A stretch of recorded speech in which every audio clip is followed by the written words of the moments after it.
E aí, galera, sejam bem-vindos a mais um vídeo aqui do canal. E no vídeo de hoje eu vou estar compartilhando com vocês a minha opinião de pontos positivos e negativos de ter filho aqui no Japão.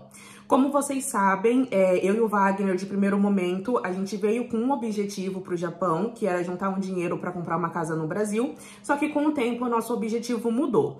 A gente se adaptou super bem ao país, a gente gosta muito de morar aqui, então a gente resolveu estender esse tempo morando no Japão.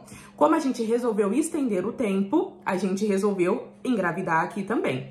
Então eu vou estar compartilhando o que eu acho de interessante de ter filho aqui e o que eu acho o lado negativo de também ter filho aqui no Japão.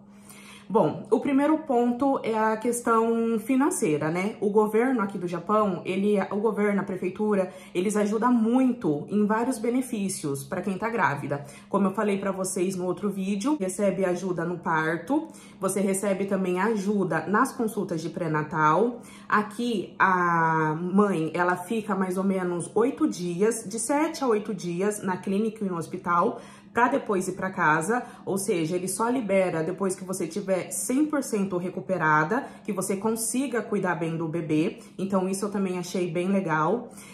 Aqui no Japão também, eles dão o benefício para a criança, que é a ajuda do leite, que eles falam, é um valor que a criança recebe de 3 em 3 meses. Também a parte de saúde é muito interessante, que a criança, ela não paga nada, nem clínica, nem hospital. Se a Lara precisar de algum remédio ou se ela precisar ficar internada, ela não paga nada, é 0 ien. No caso, se a gente estiver fora da província de Shiga, que é onde a gente mora, e ela precisar ir passar por um médico, clínico, hospital, aí sim a gente paga a consulta, só que quando a gente retornar para a nossa província, a gente vai até a prefeitura e eles ressarcem esse valor novamente pra gente, tá?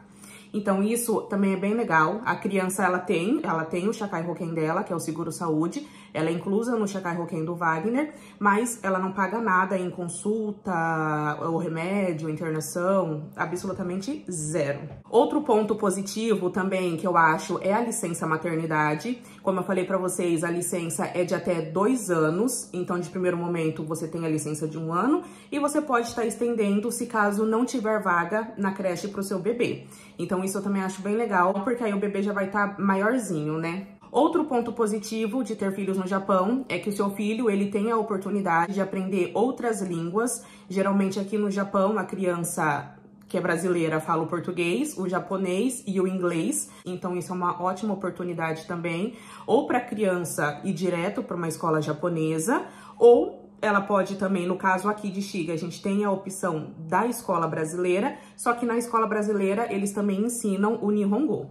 Enfim, galera, esses são alguns pontos positivos de ter filho aqui no Japão, mas, como em todo lugar, também tem um lado negativo e, na minha opinião, o principal é ficar longe da família. No caso, toda a minha família está no Brasil, então a Lara, ela não vai ter convivência com os avós, com os meus irmãos, com os primos, então isso deixa a gente meio assim, bastante dúvida se a gente vai continuar por muito tempo aqui, ou se a gente vai pro Brasil, ou pelo menos ir pro Brasil para visitar, pra Larinha conhecer os avós, os priminhos, os tios. Então, esse lado da família pesa bastante. Então, é um ponto negativo de você ter um filho em outro país.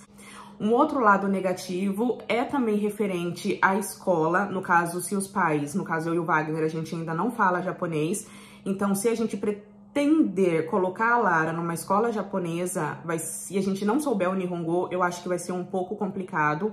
Não sei ainda como vai ser essa dinâmica, vamos ver. Mas para os pais que não sabem a língua e precisa colocar a criança numa escola japonesa, tem essa dificuldade, que no caso é a língua. Outro ponto negativo que eu acho de ter filho no Japão, no caso do Wagner, né? É porque ele trabalha muito. Então, na semana que ele faz hora extra, ele acaba nem vendo a Lara. Porque às vezes ele sai de manhã, ela ainda está dormindo. E às vezes quando ele volta, quando ele faz hora extra, que ele chega mais ou menos umas 8 da noite, ela já está dormindo também. Raramente são as vezes que quando ele sai, ela tá acordada, aí ele consegue ver. E quando ele sai em horário normal, que é o TADE, que eles falam aqui, que são as 8 horas trabalhadas, aí sim ele consegue ver a Larinha. Então, ele aproveita mais, tipo, brincar com a Larinha, conviver mais um tempo maior com ela nos finais de semana. Então, esse lado também pesa bastante por conta de trabalhar muito aqui no Japão. Outro lado negativo, que eu também acho de ter filho no Japão, é para quem não tem rede de apoio. No meu caso, para mim foi muito difícil os 3 primeiros meses da Larinha, por conta do puerpério, nossa primeira filha, então era tudo novo, a gente estava aprendendo tudo. Foi muito difícil.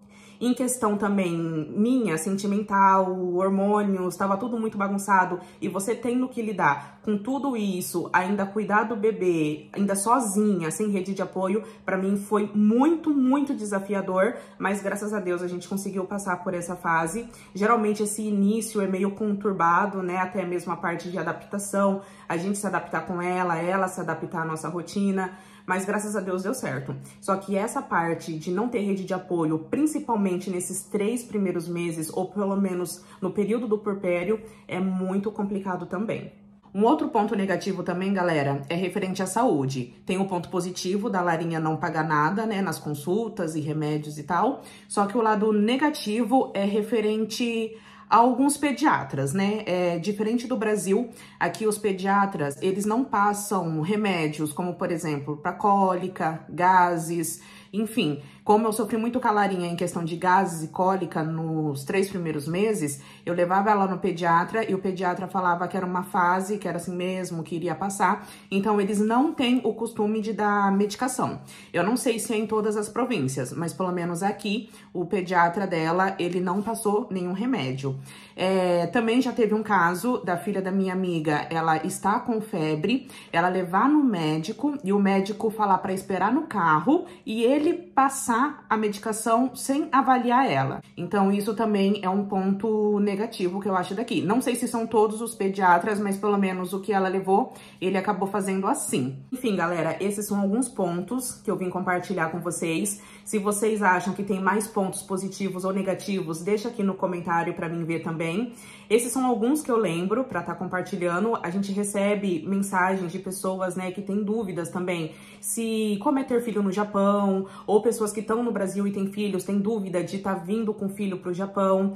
Então, sim, tem o seu lado positivo e lado negativo, e você precisa estar avaliando, né? Na verdade, a gente tem que colocar na balança e ver o que compensa mais.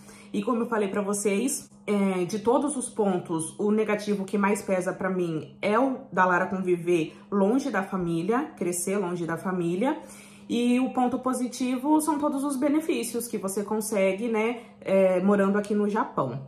Enfim, se vocês gostaram desse vídeo, não esqueça de deixar o seu like, se inscreve aqui no canal se você ainda não é inscrito e nos siga lá no Instagram, que é Japi Amanda no Japão. Até o próximo vídeo!